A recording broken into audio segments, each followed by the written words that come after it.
Get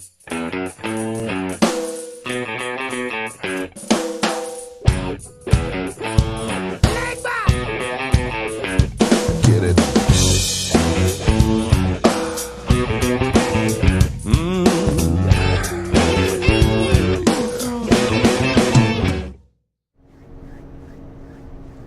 Good morning and welcome everyone back to Santino Sunday Cigar Review. Today we're dedicating this episode to all veterans and the fallen heroes that gave us all our freedom. Thank you. I'm Mike. I'm Mark. And I'm Rob again. And we're back with Casa Fernandez, as excited as we all were. It's episode 2, second week, and we decided to settle on, we thought we'd do something a little different this time, and all three of us would smoke the same cigar. Same cigar, 3 different sizes, but again, same blend, same portfolio, nothing's changed. We're smoking the Guardian of the Farm from Casa Fernandez, which is the Casa Fernandez and Warp Cigars baby. They got together, created this thing, and we're gonna dive right into what it's made of. I'm gonna let Mike do some talking a little bit, get Rob's opinion on it, but we're just gonna open up with a surprise. It's a 20-year Nicaraguan Puro. So settle on that, and Mike, what do you think, man? Well, it says it's a 1999 Corojo wrapper with Corojo and Criollo long filler. I don't even know what the hell that means. So, Mark, you're going to have to describe what is a Criollo filler. So, again, I don't know if I'm qualified to even say that. it's another form of a leaf. Okay, the different leaves have the different names as they grow upon the plant. Criollo, Corojo, it's an aged wrapper style of a leaf. Criollos are typically used from the Jalapa Valley in Nicaragua, create a fantastic long filler. You know, you have this single leaf that once it's cut, it can be rolled, it can be bound, it can be added, and you don't have to do much manipulation to the leaf because of how fine the leaf is. You know, almost it's treated somewhat as like a silk. You know, it's a real nice pure leaf, and typically they are older in age, which is going to give off some of those spices you picked up immediately when you lit the cigar. Why'd you point at me at old? Okay, well, you know, it is what it is. So, Rob, since you lit the cigar and you are the old guy that I pointed at. That's true. As soon as you lit that, the first thing you said to me was, That's peppery. that's peppery. How's the cigar tasting to Actually, you? it's a very good cigar. It really is. It's mild, but it's got some strength. And I'm doing coffee today, okay?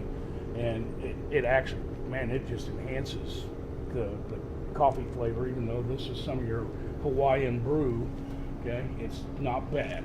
This makes it better. Okay, good. Mike, how about you? I could dovetail off Rob a little bit. I mean, it definitely is a little peppery. It's very smoky, which I enjoy. I enjoy that lot of white smoke that comes off, when you exhale. Right. I like it. It draws well. It burns evenly. It's just, once again, we're talking a quality cigar from a quality company. So it is very enjoyable, and it surprised me that it was enjoyable with a cup of coffee early in the morning. Yeah. So I'm going to agree with both of you. I think the cigar is great. It's a little bit of a spice ball, which is really good, and that's typically what you find with those older Corojo wrappers. Anytime you have an older Corojo wrapper, you're gonna have a lot of abundant spice up front. And the cool thing about the cigar is I'm drinking coffee too. Today it's a coffee infused stout, but with the cigar, what it does, the coffee notes, between the actual coffee and the fun here, but it really opens up those earthy, that real white chocolate tint that Mike's talking about in the smoke. The smoke is incredibly creamy when it hits your palate. And then when you let it out, there's still an abundance of smoke, but it's not thick. It's a real clear smoke that comes out, and it's real comfortable on the nose, the palate around you. It doesn't let the flavor go away.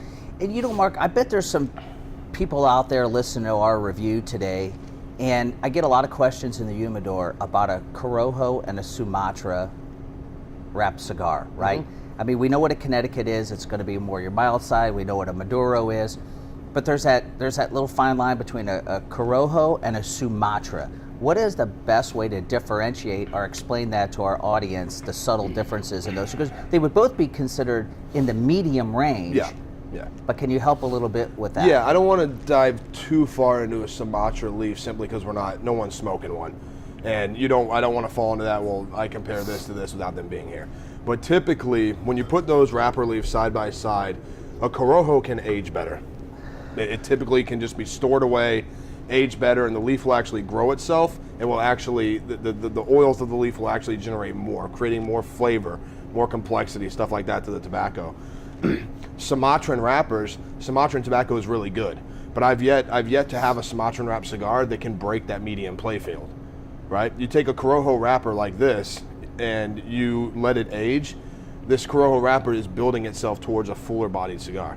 That's what's going to happen with the tobacco. So in my personal opinion and experience, I haven't had an aged Sumatra leaf that can break itself away from that medium profile setting.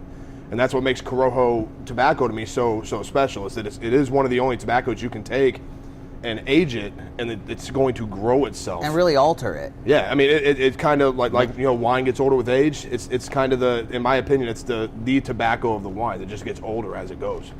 Mark, can I ask you just something that I've noticed, and I just relit mine. Right. Okay, just did.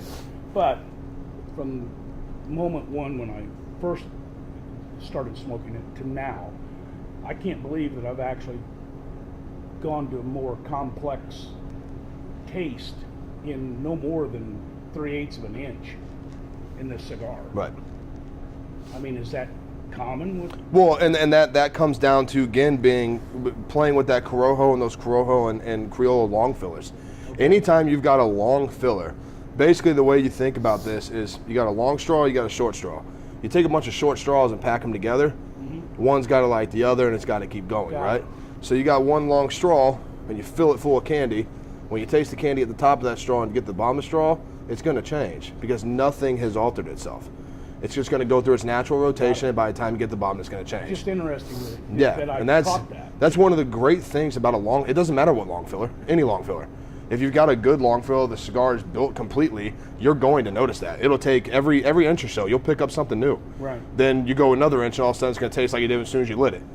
And that's what makes the cigar so I'm good. actually getting more of the chocolate. Right, yeah. Now. Yeah.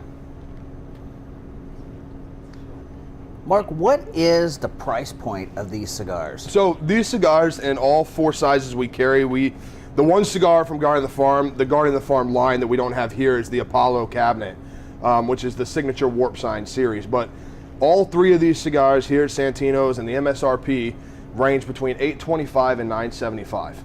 Okay, it's for a 20-year Nicaraguan Puro, and you're talking your average Robusto that you're smoking is $8.25 for the cigar. It's no more expensive than anything else, but the quality of the cigar is on par, better than almost a lot.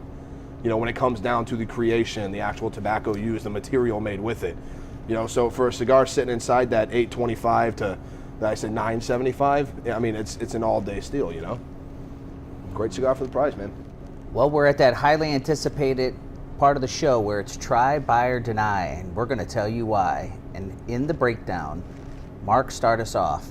So, when it comes to the Guide to the Farm, I don't care what size you get, this is a must-buy for me.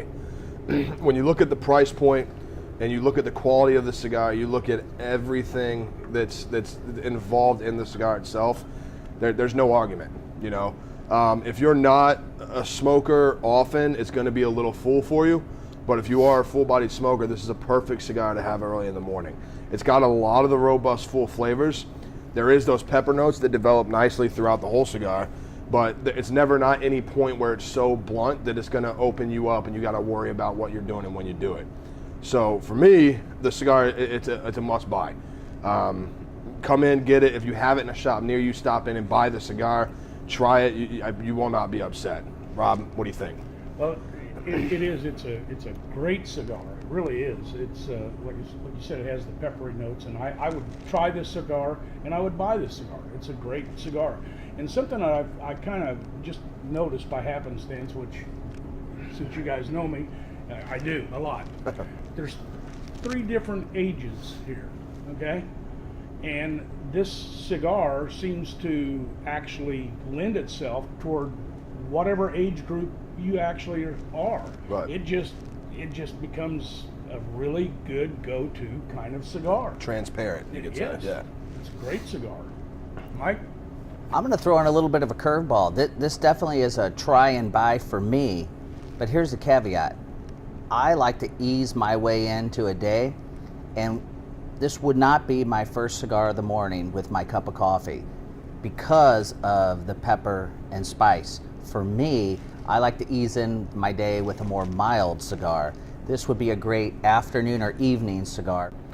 All right, guys, that's going to be a wrap on our episode 2 with Casa Fernandez cigars and all these Guardian of the Farms that we're smoking. If you guys would, don't forget to like, comment, subscribe, ding our little bell below for all our fancy updates we're going to have.